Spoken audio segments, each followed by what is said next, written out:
Hello folks, welcome back to Dr. Politica. I'm hoping you're doing well wherever you are. Now, Sabasaba Day was actually chaotic. Why am I saying so?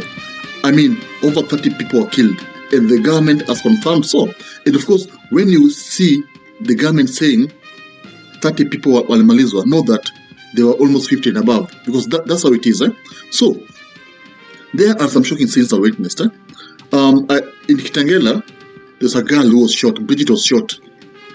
Kwa neck or kichwa. Then I think she died. No, I'm sure she died. Sorry, she died. And some innocent people were killed. And I think the police were actually overusing, and put it that way. Yeah, actually they were following the orders from Murkomen. Na tumeambia polisi, mtu yoyote mwenye atakaribia police station, pika yeye risasi. Who said that anyone who misbehaves shoot to kill.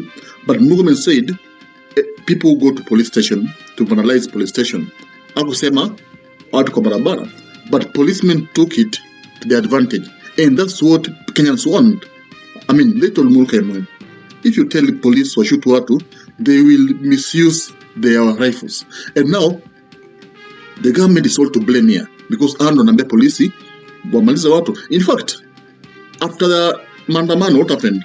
Murkomen came out and told police, you guys did a good job. I think how rogue is the minister is. How surely.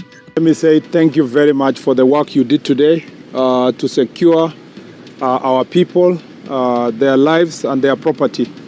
Thank you very much, because if it was not for the work you did, we would be again discussing the kind of damage that we witnessed last week. How do you applaud people who have actually killed innocent Kenyans? It is sad. It is sad. Now, there are some issues that came out here.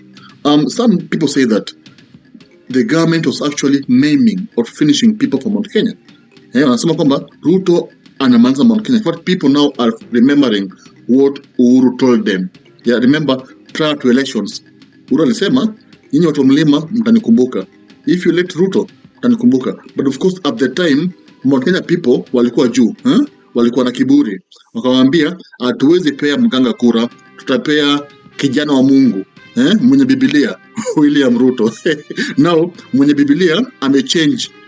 Sasa Biblia is becoming something else. And now sometimes I think it's always good to listen to someone. I think if this Mount Kenya people would have listened to Uhuru Kenyatta, I'm sure Season Kwali ni ukweli of Kenya. Despite this horrible experience, the people of Mount Kenya voted William Ruto to a man in 2022 general elections against the advice of President Uhuru Kenyatta, who Mr. Ruto had branded as a drunkard. I'm sure someone watching me amekasirika, lakini ni ukweli. Uhuru told them, because Uhuru knew who his deputy was. And actually he cautioned Mount Kenya people not to vote for Ruto. In fact, he told them that that's better. But of course, Mount Kenya people did not listen. But now they are crying. So, Gachagua team wanasema kwamba most people who were killed by police were actually from Mount Kenya. Yeah? And many body bags were actually, it's being said that mwili mingi they got transported from Nyeri and Kiambu to Nairobi City Mortuary. That's one thing I saw on Twitter. So I don't know whether it's true, because truth be told, there's no evidence to prove what I'm saying. Yeah, there are other things that are being said. So remember, even the last Mandamano, there was this issue at OTC Quickmart, whereby it was alleged that people were suffocated inside the Quickmart wakakufa.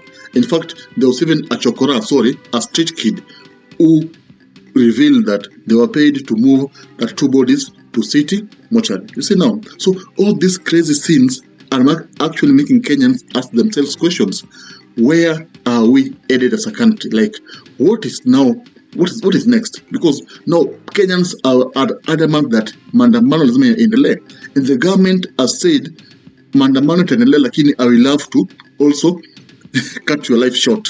Yeah, hilo kweli. So mtu ambaye anaenda kuchoma biashara ya mtu mwingine, mtu ambaye anachukua moto anaenda kuchoma biashara ya mtu, anaenda kuchoma mali ya watu wengine, mtu kama huyo apigwe risasi miguu, aende hospitali, akienda kotini. So this order shoot to kill actually came from Ruto, because Murkomen himself said that he order ametoka above. So Ruto is the one who actually told Murkomen, tell the police to shoot to kill.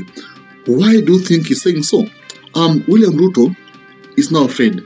He knows that power is leaving him, and nothing is sweeter than power. I remember even in high school, ulikuwa nafurahi kukuwa prefect ama primary monitor, because serving people is so sweet, ama being called sir, being called his excellency. So this guy is actually afraid that one day he will wake up in the morning, apate military army imemwambia talk up status because we want to take over. The country does not want you. Ama is afraid that Western powers will actually intervene and remove him. The same thing that happened to Libya. No? Remember Gaddafi alitolewa because his people didn't want him. Kwele mambo. So now, these are the things that are making William Ruto,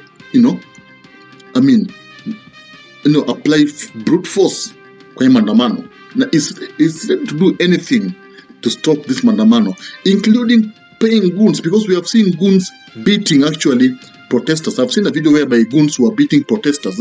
It shows these goons are being paid by the government. Kwele mambo. Because how are they Gen Zs yet they are beating their fellow Gen Zs? So our goons were wamelipwa. So these are all the tactics from Ruto's side to actually quell and neutralize maandamano, because it's afraid that if this thing continues every week, of course, the economy itakuwa chini, the country won't be governable, and there is likelihood that Western power will intervene and actually remove him from status. For example, I saw America telling the Kenyan government that you need to sort your issue before it is too late. So you see, William Ruto is just afraid of losing power. In fact, he's the most stressed person in this country. Yeah, he doesn't know what to do, because leading a country that watu wakutaki is almost stressful. You can't even walk as a president because you're afraid that people will chase you around. Yeah? So that's what's happening now. So tell me, folks, in the comment section, do you really believe that this mandamano is actually targeting Mount Kenya people? I mean, Ruto is targeting Mount Kenya people because he knows that Mount Kenya don't want to incite the whole country to actually, reject him. For example, Gachagua has now managed to convince the whole country to vote against Ruto. I think Gachagua is having his sweet revenge properly, because saizi, Gachagua akienda Western, yeye ni kazi, akienda Ukambani, yeye ni kazi, Mombasa, yeye ni kazi. So Gachagua, the one-man army, has managed to actually finish William Ruto. And one term is real, and one term is making Ruto have sleepless nights. Now tell me, do you believe hizi maandamano zitamtoa status, ama zitafanya army iingilie story, ama itafanya America iingilie story? You need to hit me on the comment section so that we can actually, dig deep into this issue, and subscribe so that we meet here in the next video. Thank you.